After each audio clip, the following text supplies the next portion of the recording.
हर खबर पर होगी आपकी पकड़। डाउनलोड कीजिए एबीपी लाइव ऐप। मैं आपको बता दूं कि 2016 में जेएनयू विवाद और उसके बाद लोकसभा चुनाव के दौरान बिहार में जिस चेहरे की सबसे ज्यादा चर्चा रही, वो चेहरा इस समय एबीपी न्यूज के साथ जुड़ रहे हैं हमारे साथ।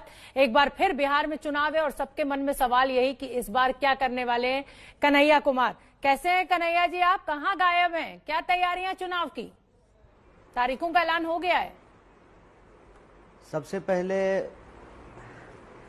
पहले मैं आपको और आपके सभी दर्शकों को अपना नमस्कार करता हूं और मैं आपको धन्यवाद करता हूं कि आपने मुझे इस शिखर सम्मेलन में बातचीत के लिए बुलाया है।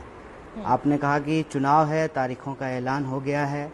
लोकतंत्र में चुनाव होते रहते हैं, ये आखिरी और पहला चुनाव नहीं है, इसके बाद भी चुनाव होंगे। फिर आगे पंचायत का चुनाव है, फिर उसके बाद लोकसभा का चुनाव होगा, दूसरे राज्यों का चुनाव होगा। चुनाव होते रहेंगे। सवाल ये है कि ये जो डेमोक्रेसी का प्रोसेस है, इस प्रोसेस पे ही सिर्फ बात होगी या ये प्रोसेस जिस लिए है कि जनता के सवालों को चुनाव के प्लेटफॉर्म से उठाया जाए। पिछली बार जो सरकार बनी थी उसने जो घोषणा पत्र जारी किया था, उस घोषणा पत्र में जो मुद्दे थे उसमें से कितने मुद्दों पे काम हुआ है, कितने मुद्दों पे काम नहीं हुआ है। यही जानना चाहती हूँ कि जो कह रहा है कि आप चुनाव लड़ने जा रहे हैं विधानसभा का। आप पहले जब आप सवाल तो आप तब पूछेंगे ना, आप रियलिटी चेक तो तब करेंगे ना जब आप खुद चुनाव लड़ रहे हो, या आपकी पार्टी की क्या रणनीति होगी उस पर आप हमसे कुछ कहें। देखिए, हमारी पार्टी बिहार में जो कोरोना की परिस्थिति है, जो बाढ़ के चलते हालात पैदा हुए हैं और लॉकडाउन के बाद जिस तरीके से लाखों लोग अपने घर को लौटने को विवश हुए हैं, तो ऐसी परिस्थिति में बार बार ये सवाल उठाती रही कि पहले इस बात का ध्यान रखा जाए, लोगों की सुरक्षा का ध्यान रखा जाए, क्योंकि चुनाव में लोगों की भागीदारी महत्वपूर्ण है। बहुत अच्छी तरह भागीदारी कैसे होगी? स्पीकर हैं, ये हम बहुत अच्छी तरह जानते हैं कि आप बहुत अच्छे वक्ता हैं, लेकिन मेरे सवाल का सीधा सा जवाब दे दीजिए। तो क्या कन्हैया कुमार विधानसभा का चुनाव लड़ रहे हैं? नहीं, एक बात बताइए। अरे तो आप मुझे बोलने के लिए ही बुलाए हैं ना, कि मुंह देखने के लिए थोड़ी बुलाए हैं, तो मैं बोलूंगा ही ना। जो आप सवाल पूछ रहे हैं चुनाव का, तो मैंने कहा कि चुनाव पे हमारी पार्टी का पोजीशन था कि लोगों की सुरक्षा का ध्यान रखा जाए, लोगों की भागीदारी को सुनिश्चित किया जाए, क्योंकि वहाँ जो इंफ्रास्ट्रक्चर अवेलेबल है उसमें बहुत सारे सिक्योरिटी कंसर्न लोगों ने जाहिर किए हैं। हालांकि चुनाव आयोग ने बहुत सारी चीज़ों को माना, बहुत सारी चीज़ों को नहीं माना। तारीखों की घोषणा हो गई है। स्वाभाविक रूप से हमारी पार्टी भी एक संसदीय डेमोक्रेसी में, पार्लियामेंट्री डेमोक्रेसी में बिलीव करने वाली पार्टी है, चुनाव लड़ेगी और बराबर ये कोशिश की जा रही है कि जो लाइक माइंडेड पार्टियां हैं, जो हमारे सिद्धांतों से मेल खाने वाली पार्टियां हैं, सेकुलरिज्म का सवाल है, सामाजिक न्याय का सवाल है, लोकतंत्र को और बेहतर बनाने का सवाल है, इन सवालों पे जिनके साथ हमारा एक कॉमन मिनिमम प्रोग्राम बन सकता है, जिनके साथ एक समझौता हो सकता है, वो बातचीत की प्रक्रिया चल रही है। स्वाभाविक रूप से चुनाव होंगे तो पार्टी चुनाव लड़ेगी। जहां तक मेरी उम्मीदवारी का सवाल है, मुझे उम्मीदवार बनने का सवाल है, मैं इस बार विधानसभा चुनाव नहीं लड़ रहा हूं, लेकिन पार्टी जो भूमिका मुझे देगी, जो जिम्मेवारी देगी, उसका निर्वहन करूंगा। कन्हैया जी, खबर ये भी आ रही है कि आप आरजेडी के साथ जा रहे हैं और आप भी कह रहे हैं कि विचारधारा जिससे मिलती है, ये जरूरी है ये फैसला आरजेडी के साथ जाना, या फिर मजबूरी है? देखिए, अभी हमारा नेशनल कॉन्फ्रेंस हुआ था केरला में और वहाँ पे नेतृत्व का चुनाव हुआ, जनरल सेक्रेटरी का चयन हुआ, तो वहाँ पे पार्टी प्रोग्राम पे चर्चा हुई और इस बात पे काफ़ी विस्तृत चर्चा हुई कि आने वाले समय में जो देश में सत्तासीन पार्टी है उसके जो कार्यक्रम हैं, उसके द्वारा जो जिस तरीके से राजनीति इस देश में की जा रही है उसका मुखालफत कैसे किया जाए। तो रणनीति के तौर पर यह बात स्वीकार किया गया कि इस देश में जितनी भी डेमोक्रेटिक, सेकुलर, प्रोग्रेसिव लेफ्ट पार्टियां हैं उसके साथ एक यूनाइटेड फ्रंट बनाने का प्रयास किया जाए। कॉमन मिनिमम प्रोग्राम के आधार पे रेस्पेक्टिव राज्य में, अलग अलग राज्यों में जो वहाँ की पार्टी हैं उनके साथ एक तालमेल बना करके, एक समझौता बना करके, एक मुकम्मल मोर्चा बना करके सत्तासीन पार्टियों का मुकाबला किया जाए और उसी प्रोग्राम के तहत आने वाले चुनाव जहां भी होंगे, अब बिहार का चुनाव हो रहा है, तो वहां पे जो विपक्षी पार्टियां हैं उनके बीच में विपक्षी एकता बनाने की एक कोशिश की जा रही है। तो ये जो विपक्षी एकता बनाने की कोशिश हो रही है, ये किसके साथ हो रही है? आरजेडी के साथ हो रही है या जेडीयू के साथ हो रही है? देखिए आप अब ये कैसा सवाल आप करते हैं। जेडीयू तो वहाँ ऑलरेडी पावर में है, वही नहीं, नीतीश आप जी जो है वो किसके साथ मुख्यमंत्री जाने हैं, वाले हैं? तो वो सत्ता में है। हमें तो खबर ये है कि आप आरजेडी के साथ जा रहे हैं। मैंने तो कहा कि नहीं, आरजेडी ही नहीं है, आरजेडी भी है, कांग्रेस है, और जो छोटे छोटे दल हैं जो बिहार में एक स्टेक रखते हैं उनसे भी बातचीत है, और एक मुकम्मल मोर्चा बन पाए उस दिशा में बातचीत हो रही है। लेकिन कन्हैया कुमार जी, आपको याद होगा कि जब आप बेगूसराय से खड़े हुए थे तो ये वही तेजस्वी यादव हैं जिन्होंने अपना कैंडिडेट वहां से हटाने से इनकार कर दिया था, और आपकी हार की बहुत बड़ी वजह ये हुई थी। उसके बावजूद आप तैयार हैं तेजस्वी से हाथ मिलाने के लिए? क्या ये मौका परस्ती नहीं है? देखिए मौका परस्ती तो तब होती ना जब हम जेडीयू की तरह नीतीश जी की तरह जो है बीजेपी में चले जाते।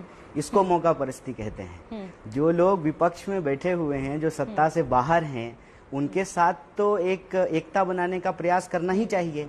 ये तो एक बुनियादी चीज है। रही बात मेरी उम्मीदवारी का, मेरे चुनाव का, लोकसभा सीट का, बेगूसराय का, तो लोकतंत्र की प्रक्रिया में ये सब होते रहता है। मैं आपको याद दिला देता हूँ 1990 में जब लालू जी पहली बार मुख्यमंत्री बने थे तो भाजपा भी उनकी सरकार को समर्थन कर रहा था। अभी वो बीजेपी के खिलाफ जो है लड़े हैं और जो है वो जेल में बंद हैं। तो लोकतंत्र में ये होते रहता है। अभी मैं अगर यही बात थोड़ा और इतिहास में ले जाकर के आपको बताऊं तो जेपी मूवमेंट जो है वो कांग्रेस पार्टी के खिलाफ हुआ था, लेकिन जेपी मूवमेंट से निकली हुई जितनी भी पार्टियां हैं वो आज कांग्रेस के साथ कहीं ना कहीं गठबंधन करती है, समझौता करती है। उसमें से कुछ लोग भाजपा के साथ भी मिलकर के गठबंधन बनाए हैं, समझौता किए हैं। अभी कल की ही एक बड़ी घटना है कि अकाली दल कल तक जो है वो एनडीए का पार्ट था, अब अकाली दल एनडीए को छोड़ करके बाहर चला गया है। अभी खूब बिहार चुनाव में महाराष्ट्र की चर्चा हो रही है।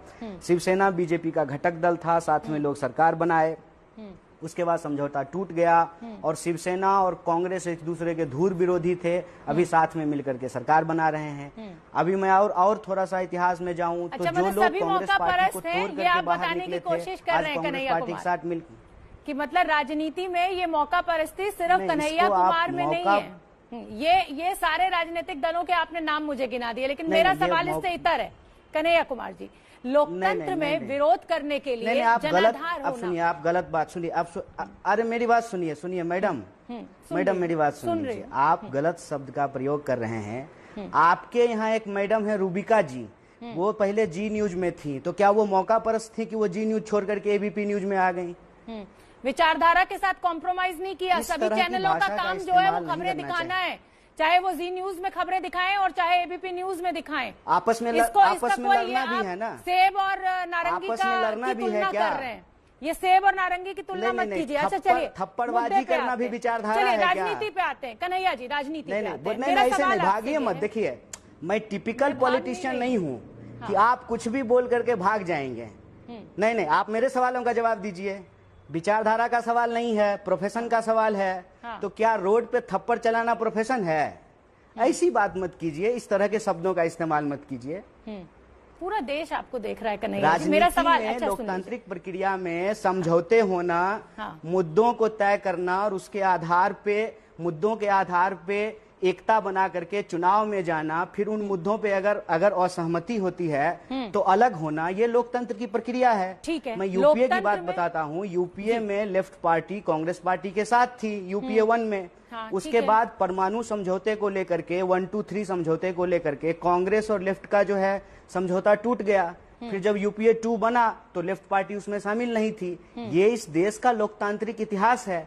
अब अवसरवादिता को अगर हम देखेंगे कि एक पार्टी किसी के साथ समझौता करती है फिर छोड़ती है, तो उसमें पॉलिटिकल कंपल्सन भी है और ये डेमोक्रेसी की जरूरत भी है। इसको अवसरवादिता कह देना और बहुत हल्के शब्दों का इस्तेमाल करना, ये ठीक बात नहीं है। ठीक है, चलिए, अब लोकतंत्र में विरोध करने के लिए जनाधार जरूरी है। जेएनयू आंदोलन से आप चमक तो गए, लेकिन जो गढ़ था लेफ्ट पार्टियों का बिहार, वहां की राजनीति में वहां आप कोई जनाधार नहीं बना पाए। आगे की रणनीति क्या होने वाली है कन्हैया कुमार की? किन मुद्दों से आजादी की बात अब करेंगे आप अपने चुनाव प्रचार में? करता हूं देखिए, मैं आपकी बात से सहमत हूं कि लेफ्ट पार्टियों का जो बेस था बिहार में वो कमजोर हुआ है। अपनी आलोचना स्वीकार करने में कोई दिक्कत नहीं है, वो बेस कमजोर हुआ है। उसकी कई वजहें हैं, उस वजह में मैं नहीं जानना चाहता हूं। लेकिन चुनाव जब हम लड़ने के लिए गए तो जिन मुद्दों को उठाया, आज भी हम उन मुद्दों पे बात करते हैं। और चुनाव हारने के बाद भी कैसे जनता को संगठित किया जाए, आंदोलन खड़ा किया जाए, इस पे हमारा ध्यान केंद्रित रहता है। एक उदाहरण के लिए मैं आपको बताता हूं, पिछले 23 तारीख को राष्ट्रकवि दिनकर जी की जयंती थी। जब मैं चुनाव लड़ रहा था तो मैंने जोर शोर से यह बात उठाई कि मिथिला का इतना बड़ा प्रदेश है और उसमें मिथिला का इतना बड़ा एरिया है, उसमें जो है सिर्फ एक यूनिवर्सिटी है, ललित नारायण मिथिला यूनिवर्सिटी। तो बेगूसराय में भी राष्ट्रकवि दिनकर के नाम पे एक यूनिवर्सिटी बननी चाहिए। अब चुनाव हम भले हार गए, लेकिन मैं आपको आपके माध्यम से तमाम लोगों को ये बधाई देना चाहता हूं कि ये मुद्दा आज बेगूसराय में बना है कि बेगूसराय में एक यूनिवर्सिटी खुलना चाहिए, बेगूसराय में एक एम्स बनना चाहिए। हम बार बार कहते हैं कि हम जो आजादी की बात करते हैं वो देश से आजादी की बात नहीं कर रहे हैं। देश में जो हमारी समस्याएं हैं, आम लोगों की समस्याएं हैं, आपकी समस्याएं हैं, उन समस्याओं से हम आजादी चाहते हैं। और क्या उसमें हम बोलते हैं, हम कहते हैं कि इस देश में तो कोई भी इंसान, चाहे वो किसी भी जाति या धर्म का हो, उसको भूख से ना मरना पड़े। कन्हैया जी, आप मोदी से आजादी की भी बात करते हैं। देखिए वो, और ये तो अब आप ये तो जानते ही होंगे ना कि देखिए बतौर स्पीकर आपको एंटी मोदी की बातें करने के लिए ही बुलाया जाता है। आप सेमिनार करते हैं, उसमें आप खूब जोर शोर से मोदी जी के खिलाफ मोर्चा खोलते हैं। तो आपको स्पीकर और नेता का फर्क तो मुझे लगता है भली बात ही पता होगा। मोदी एक नेता है, अभी आप नेता नहीं बन पाए, अभी आप स्पीकर तक ही सीमित रह रहे हैं। जी जी जी जी, मुझे शायद नेता बनना भी नहीं है। मैं एक नागरिक का फर्ज निभा पाऊं, मैं समझता हूं इसी में मेरे जीवन की सार्थकता है। और मोदी जी से कोई व्यक्तिगत दुश्मनी नहीं है। मोदी जी देश के प्रधानमंत्री हैं, जनता ने उनको देश का प्रधानमंत्री बनाया है। और बतौर नागरिक प्रधानमंत्री से सवाल करना ये नागरिक का धर्म है। और यही स्वधर्म जो है, भारतीय होने का भी स्वधर्म यही है कि आप सत्ता से सवाल पूछें। वो धर्म मैं निभा रहा हूं। और उस धर्म के निर्वहन में सत्ता से सवाल पूछना, जो वादे उन्होंने किए थे, हमने नहीं किए थे, उन्होंने किए थे, जो घोषणा पत्र उन्होंने जारी किया था, उन पे सवाल खड़ा करना, ये हमारा स्वधर्म है, ये भारतीय होने का धर्म है, ये नागरिकता का धर्म है, जिसका मैं निर्वहन कर रहा हूं। अभी देश में किसानों का इतना बड़ा आंदोलन चल रहा है, आपको भी याद होगा, आपने माननीय प्रधानमंत्री का नाम लिया। माननीय प्रधानमंत्री जी ने कहा था कि 2022 तक किसानों की आमदनी दोगुनी हो जाएगी। किसानों की आमदनी दोगुनी नहीं हुई है। 70 सालों में ऐसा पहली बार हुआ है मैडम कि प्रधानमंत्री जी किसानों का भला करना चाहते हैं और किसान चाहते हैं कि नहीं, हमको ये भलाई नहीं चाहिए। क्योंकि उन्होंने देखा है कि जैसे वो अन्नदाताओं का भला करना चाहते हैं, वैसे ही जीएसटी ला करके वो करदाताओं का भला करना चाहते थे। जैसे जीएसटी लाने से करदाताओं का भला नहीं हुआ, वैसे ही नया कृषि बिल लाने से अन्नदाताओं का भला नहीं होने वाला है। ठीक है, इस पे सवाल करना हमारा फर्ज है, हमारा धर्म है, जिसका हम निर्वहन करते हैं। आपको लगता है स्पीकर, ठीक बात है, किसी को लगता है लीडर, ठीक बात है, किसी को तो ये भी लगता है कि मैं जो है एंटी नेशनल हूँ, मैं क्या कर सकता हूँ। कन्हैया जी, ये जो सवाल आप उठाते हैं, बिल्कुल आपका अधिकार है, आपको उठाने चाहिए। लेकिन ये सवाल सिर्फ सेमिनार में ही क्यों उठाते हैं? बिहार की जमीन पर उतरकर क्यों नहीं उठाते हैं? क्यों आप नहीं दिखाई दे रहे हैं? कोरोना काल, इतना बिहार पीड़ित, बाढ़ का इतना बड़ा संकट, कन्हैया कुमार हमें जमीन पर दिख नहीं रहे, पलायन का संकट, कन्हैया जी हमें कहीं दिखाई नहीं दिए बिहार की जमीन पर। नहीं नहीं नहीं, ये बिल्कुल गलत बात है। मैं आपको बता दूं कि चुनाव हारने के बाद हमने बिहार के 38 जिला में जिला जिला घूम करके, गांव गांव घूम करके जनगण मन यात्रा आयोजित की। और मैं आपकी जानकारी के लिए बता दूं कि बिहार में भाजपा भी सरकार में शामिल है। पूरे देश में ऐसा पहली बार हुआ कि जहां भाजपा का शासन हो, उस विधानसभा में अनअपोज्ड तरीके से एनआरसी के खिलाफ रेजोल्यूशन पास किया गया। रही बात कोरोना की, कोरोना में लॉकडाउन के अपने नियम थे, अपने प्रावधान थे। उन नियमों का पालन करते हुए लोगों की जो मदद की जा सकती है अपने लिमिटेड कैपेसिटी में, हम लोग वो मदद कर रहे थे। और चुनाव की घोषणा नहीं हुई थी, तब भी हमारे लोग, हमारे साथी हमारे परिचित जानकार बाहर के समय में भी लोगों के बीच में जाकर के काम कर रहे थे। ये तो आपकी मेहरबानी है कि चुनाव आया है तो आज आप हमको कैमरे पे बुला लिए हैं।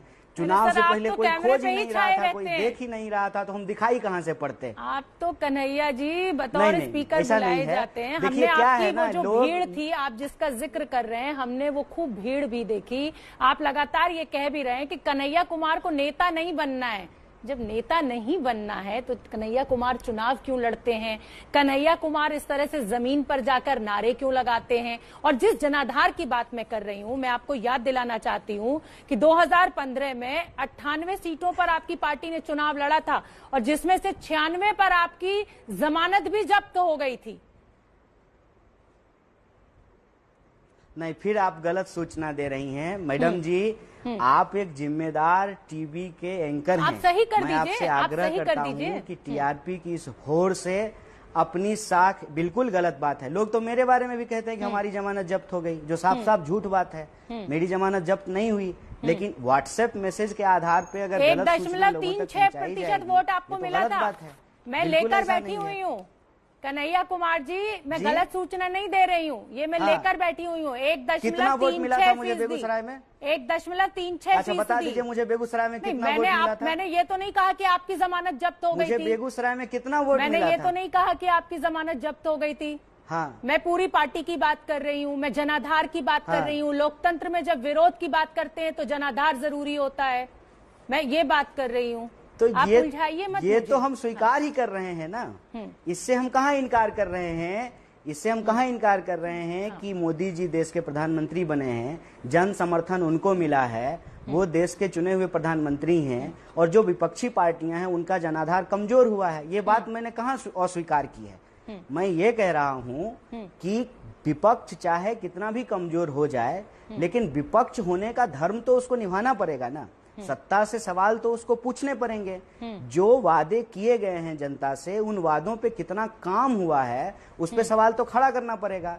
अगर हम बिहार की ही बात कर रहे हैं तो ये सवाल पूछना पड़ेगा कि ऐसी कौन सी परिस्थिति है भाई कि बिहार के लोगों को पूरे देश में घूम घूम करके जा करके काम करना पड़ता है, और जब लॉकडाउन की परिस्थिति आई तो अचानक से जो है उनको सड़कों पर मरने के लिए छोड़ दिया गया। हजारों किलोमीटर पैदल चल करके वो वापस घर आए। घर आने पे वो बीमार हुए, वहाँ अस्पताल नहीं है, दवाइयाँ नहीं है, ऑक्सीजन नहीं मिल रहा है। एक ही बेड पे एक इंसान की लाश पड़ी हुई है, दूसरे इंसान उसके बगल में लेट करके इलाज का इंतजार कर रहे हैं। यह सवाल क्यों ना पूछा जाए कि लाखों करोड़ रुपए की राहत की घोषणा की गई, लेकिन जमीन पे वो दिखाई नहीं देता है। ये सवाल क्यों ना पूछा जाए कि बिहार को विशेष राज्य बनाने का जो दावा था वो अभी तक क्यों नहीं पूरा हुआ है, और इसमें क्या बुराई है? अब आप ही ने कहा कि नहीं आप सिर्फ स्पीकर हैं, लीडर नहीं हैं, तो मैंने स्वीकार कर लिया। छोड़ दीजिए लीडर और स्पीकर मैंने तो आपसे ये कहा कि आप वक्ता और नेता का फर्क जरूर समझते होंगे।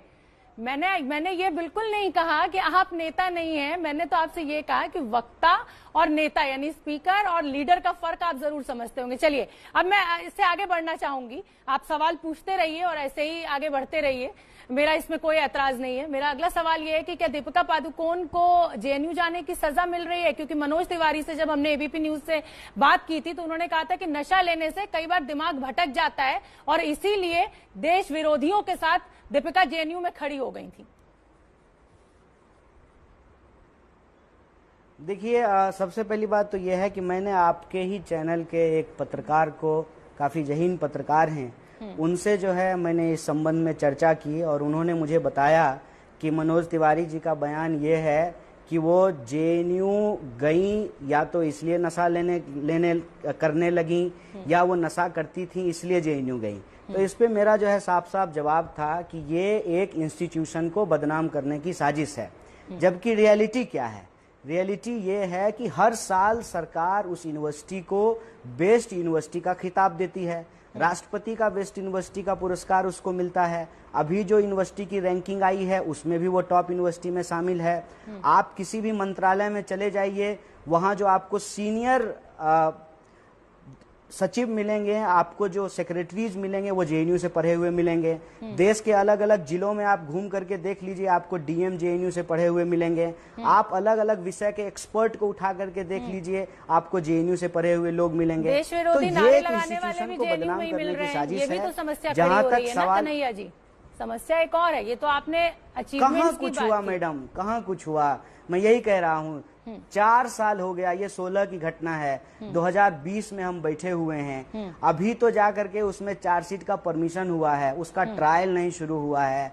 और वो मास्क मैन, अभी मतलब कोरोना के चलते लोग मास्क लगा रहे हैं, वो मास्क मैन कहाँ से आए थे, नारा लगा करके कहाँ भाग गए, उनकी आज तक गिरफ्तारी नहीं हुई है।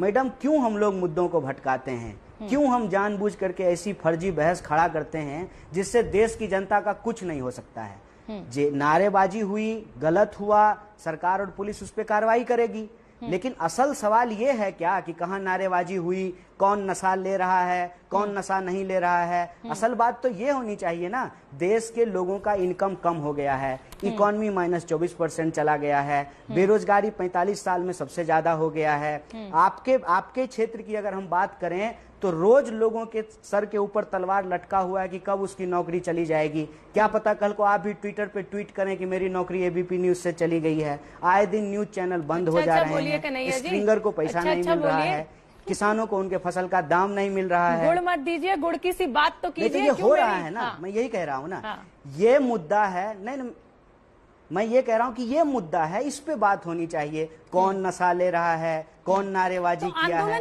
ये सब मुद्दा भटकाने की बात है। इस देश में कानून है। कन्हैया जी, आंदोलन खड़ा कीजिए ना, सड़कों पर आइए ना, सरकार से सवाल पूछिए ना, किसने मना किया है आपसे?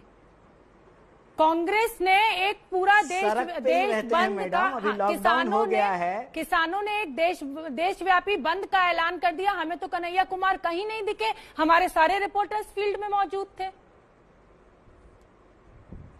सिर्फ सवाल टीवी पे बैठ के पूछिएगा। क्या बताएं आपको इस बात पे? वो जो पूरा पूरा आंदोलन जो वो हो रहा है, उस आंदोलन में ऑल इंडिया किसान सभा शामिल है। आपके रिपोर्टर अगर गए हैं तो उनसे विजुअल मंगा लीजिए कि उसमें ऑल इंडिया किसान सभा के लोग शामिल हैं कि नहीं है। मैं एक पार्टी का मेंबर हूं, हमारी पार्टी का अलग अलग संगठन है, मजदूरों का संगठन है। 23 तारीख को पूरे देश में मजदूरों का आंदोलन हुआ, 25 तारीख को पूरे देश में किसानों का आंदोलन हुआ, 28 तारीख को फिर पूरे देश में किसानों का आंदोलन होगा। उससे पहले जो है कोयला फील्ड में, कोल फील्ड को जिस तरीके से निजीकरण किया जा रहा है उसके खिलाफ हड़ताल हुए। उससे पहले विद्यार्थियों ने बेरोजगार नौजवानों ने बेरोजगारी के खिलाफ आंदोलन किया।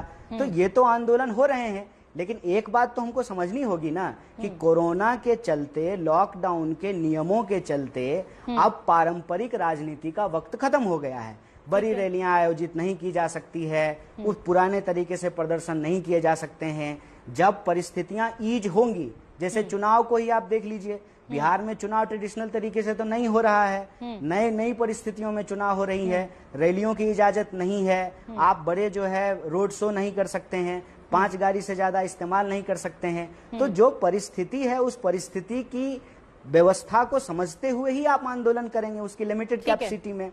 लेकिन हम ये कह रहे हैं कि ये देश के असल मुद्दे हैं, रोजी रोटी, कपड़ा, मकान, शिक्षा, स्वास्थ्य, सड़क, बिजली, पानी और सबका आत्मसम्मान। चाहे आप महिला हो या हम पुरुष हो, चाहे कोई गोरा हो या काला हो, मोटा हो या पतला हो, किसी जाति या धर्म या क्षेत्र का हो, सबको बतौर भारतीय होने का यही स्वधर्म है। मोदी सरकार में हमारे जो फंडामेंटल राइट्स हैं, जिनका जिक्र आप एक लंबी फहरिस्त गिना रहे हैं, क्या उसका वो हमें नहीं मिल पा रहे हैं?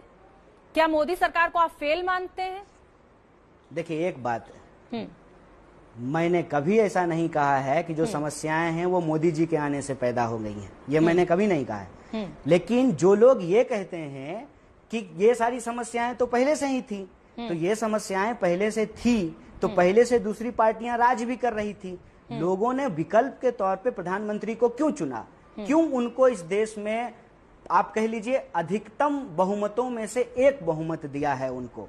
क्यों इतना विश्वास देश ने जताया कि इस देश में काला धन पे रोक लगेगी, हर साल 2 करोड़ नौकरी पैदा होगा, बेरोजगारी कम होगी, आर्थिक उन्नति होगी, देश का विकास होगा, हम फिर से विश्व गुरु बन पाएंगे? इन्हीं सपनों के आधार पे वोट दिया ना। अगर आज वो ये नहीं कर पा रहे हैं तो इस पे सवाल पूछना जरूरी है। और ऐसा तो नहीं है कि ये इकलौते प्रधानमंत्री हैं और ये इकलौती सरकार है जिसके खिलाफ आंदोलन हो रहे हैं। दूसरी सरकारों के खिलाफ भी आंदोलन हुए। क्या श्रीमती इंदिरा गांधी के खिलाफ आंदोलन नहीं हुए? क्या अटल बिहारी वाजपेयी के खिलाफ आंदोलन नहीं हुए? क्या पीवी नरसिम्हा राव के खिलाफ आंदोलन नहीं हुए? तो आंदोलन होते थे ना। दिक्कत क्या है कि आज जब आप आंदोलन करेंगे, आज जब आप सत्ता से सवाल पूछेंगे तो आपको फर्जी वीडियो के आधार पे, फर्जी बहस के आधार पे, फर्जी केस के आधार पे आपको देशद्रोही साबित करने का कोशिश किया जाएगा।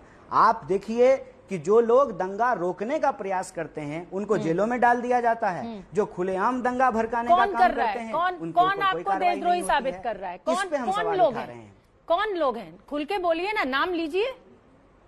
देखिए, जो लोग सत्ता में बैठे हुए हैं सीधे तौर पे वो सत्ता का दुरुपयोग कर रहे हैं। मेरा प्रश्न यही है ना कि भाई आप मेरिट का क्वेश्चन लेकर के आते हैं। आपको इस बात से दिक्कत होती है कि कोई गरीब का बच्चा, आंगनबाड़ी का बच्चा पीएचडी क्यों कर रहा है, लेकिन आपको इस बात से दिक्कत नहीं होती है कि अमित शाह जी का बेटा जो है वो बीसीसीआई का सेक्रेटरी कैसे बन गया। और ये सवाल आप जो ही पूछिएगा तो आपको हिंदू विरोधी साबित करने की कोशिश की जाएगी, आपको देश विरोधी साबित करने की कोशिश की जाएगी, आपके बारे में गलत वीडियो बना करके, नकली वीडियो बना करके व्हाट्सएप मैसेज सर्कुलेट किया जाएगा। ये जो विशियस कैंपेन है ये फंडामेंटल राइट के ऊपर हमला है। और ये वो लोग कर रहे हैं जो खुद कभी छात्र आंदोलन का हिस्सा रहे हैं। बिहार के उप मुख्यमंत्री हैं सुशील मोदी जी। सुशील मोदी जी छात्र आंदोलन से निकले हैं, छात्र आंदोलन करके आए हैं, पटना यूनिवर्सिटी के वो महामंत्री रहे हैं, तो उनको पता है कि स्टूडेंट मूवमेंट क्या होता है। आज स्टूडेंट मूवमेंट को क्यों क्रिमिनलाइज किया जा रहा है? आज क्यों स्टूडेंट लीडर के ऊपर हमले कराए जाते हैं, उनका सर फोड़ा जाता है, उनको फर्जी मुकदमों में फंसा करके। पहले के जो छात्र आंदोलन होते थे ना उसमें तेरे टुकड़े होंगे, ये इस तरीके के नारेबाजी नहीं होती थी, इसलिए उन छात्र आंदोलनों की एक कहा जाए कि अहमियत है। तेरे टुकड़े होंगे के नारे नहीं, नारेबाजी नहीं होती है। नहीं, आज भी ये तेरे टुकड़े होंगे के नारे नहीं लगते हैं मैडम।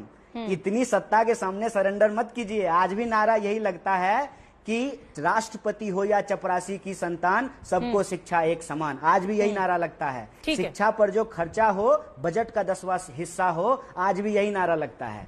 ये जो मुद्दों को भटकाने की कोशिश की गई है, मैं आपसे आग्रह करता हूं कि ये मुद्दे न भटकाए जाएं। यही मेरा आपसे अपील है। ठीक है, चलिए अभी एक लेटेस्ट डेवलपमेंट हुआ है देश की सियासत में। बीजेपी का साथ, उनकी पुराने जो साथी रहे, उनके मित्र रहे, उन पार्टियों ने छोड़ दिया। चाहे अकाली दल की बात कर लीजिए और चाहे शिवसेना की बात कर लीजिए। क्या लग रहा है आपको, बीजेपी की नीतियों में दोष है या ये जो राजनीतिक दल है जो साथ छोड़ रहे हैं ये उनका निजी स्वार्थ है? इस पर कन्हैया कुमार की क्या राय है? देखिए, इस पे मैं बस एक बात कहना चाहता हूं। ये भारत की परंपरा और संस्कृति में आपको बहुत आसानी से ढूंढने से मिल जाएगा। सत्ता पे जब लोग बैठ जाते हैं, सत्ता उनको जब बार बार मिलने लगती है तो उनके भीतर एक अहंकार आ जाता है।